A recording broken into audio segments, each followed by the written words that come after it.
Hello and welcome to Walk the Talk. I'm Shekhar Gupta at Mumbai's Mehboob studio. In fact, back here after exactly 3 years. And you know what? With exactly the same guest, Vidhu Vinod Chopra. It only takes a Vidhu Vinod Chopra to be back on Walk the Talk within 3 years. Thank you. Because you're always doing some new khurafat. Thank you.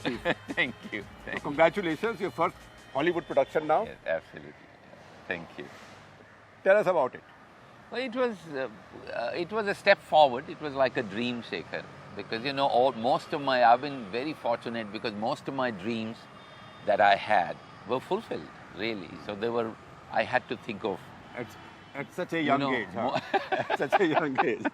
I had to think of more mountains to climb. 33 years of making movies. Yes.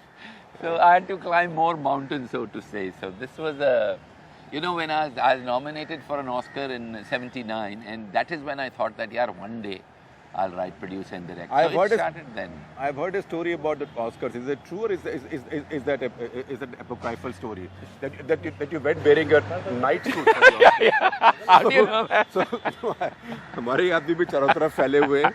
So tell me exactly what happened there. See, that was really funny. I was very poor. So when I went there, the government of India sent me actually. Mr. L.K. Advani was the INB minister. They gave me $20 a day and an Air India ticket. Right. So there, they said that you have to wear a tux or something. I didn't have the money to hire a tux. It cost, I think that time around $40, $50. Because they charge you for laundering. They charge you, yes. So I didn't have it. So the lucky thing was I read in fine print, they said you can either a tux or your national dress. I see. So I had a kurta pajama that I used to wear at night, and that really became my national dress. So, because there was no Fab India in LA at that time. So I wore my kurta like this and the pajama. Did it become a design statement? No, it was wonderful. People, I still remember Francis Ford Coppola was there, who was very nice to me. I sat next to Jane Fonda. I have very fond memories of that. But they're trying to find a picture now to see if they can find a '79 movie picture of me sitting. I will tell you Jane Fonda's story now that you take me to that. Yeah. I recorded a Walk the Talk with Ted Turner. I see. And the condition was there'll be no question asked on Jane Fonda. So as we were finishing and I was saying goodbyes, I said, Mr. Turner, so how many interviews have you done where you weren't asked a question about Jane Fonda? And he said, you just asked me. They told me you will not ask. Yeah. But I have a Jane Fonda story. Yeah, no, that is... So, did you think then that you will do something Hollywood? I did. That's what when you will have to wear a tuxedo. What was important, Shekhar, was that the little dream. See, I have a very, my education, I'm from DAV school. As you know, I'm from Kashmir. I did my ABC when I was 16 years old. Same thing. So for me, no, but you educated yourself after that. I didn't. I'm just a BA pass, so to say. I'll let you pass only because you should get more airtime than me on this show. Okay. But having said, whatever, let's talk about it. Like to be unpad like you. So for me, this was a crazy dream that I will write in English and produce and direct. And for me, really, Abhijat Joshi and me wrote it. The other interesting story is Jim Cameron, who, of course, after seeing the film, really spoke very highly of it, read the script. That's how he came to know me. Actually, he had come to Delhi for an event. I was in Delhi. And I didn't speak very highly of Avatar at that time. I had some viewpoints. And now I know him. And Actually, it caused India some damage because it fed into that anti-industry, anti-development mood at that point. Yeah, whatever. So the bottom line is he took my script, read it, called me, raved about the script. He really liked it. And he said, who has written it? I'd like to meet the writer.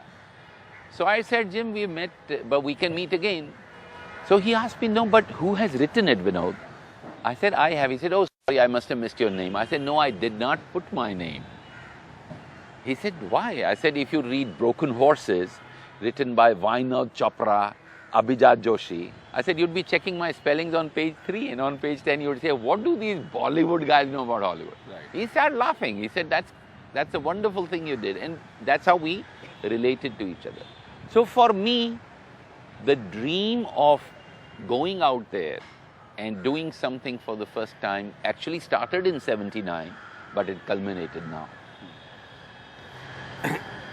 I've seen the film Yeah. through your courtesy Thank you. late last night.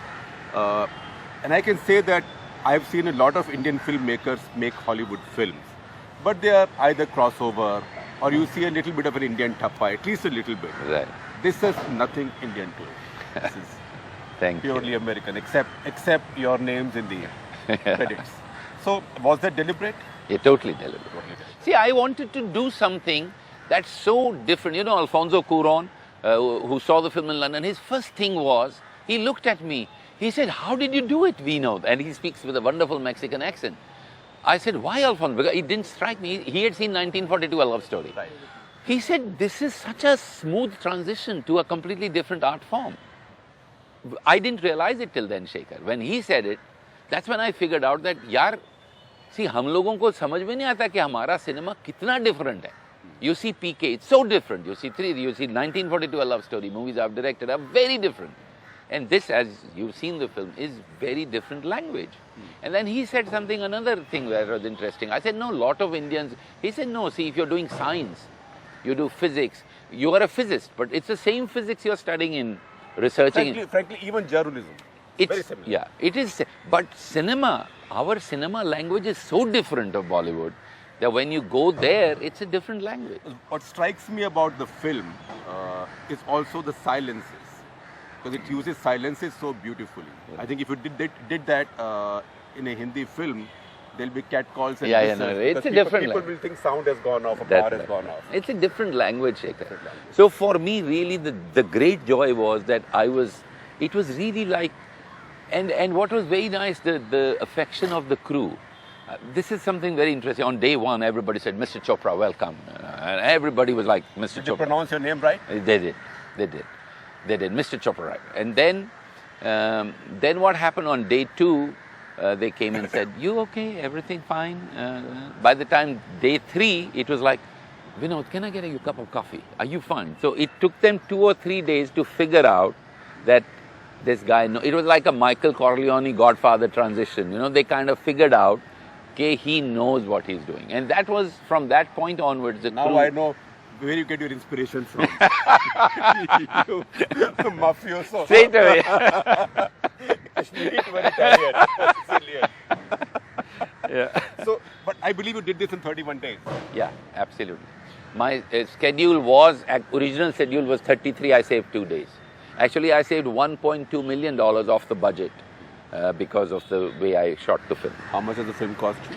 It's Reliance, actually has Amitabh Jhunjhunwala is Reliance the ADAG.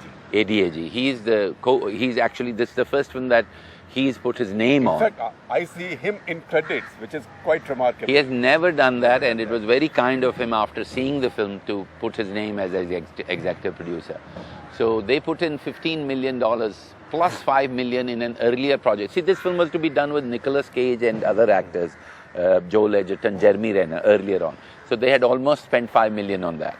And then that didn't work out for various reasons, and this cost us another $15 million. So it's a In fact, frankly, if you ask me, it's better you did not do it with Nicolas Cage and others, because then it would look like one more Absolutely. I Hollywood film. totally agree with you, Shekhar. I am so much, but I'm grateful in a way to Amitabh and to Reliance for backing a project that did not have Nicolas Cage and Jeremy Renner, and yet they went on with it. So.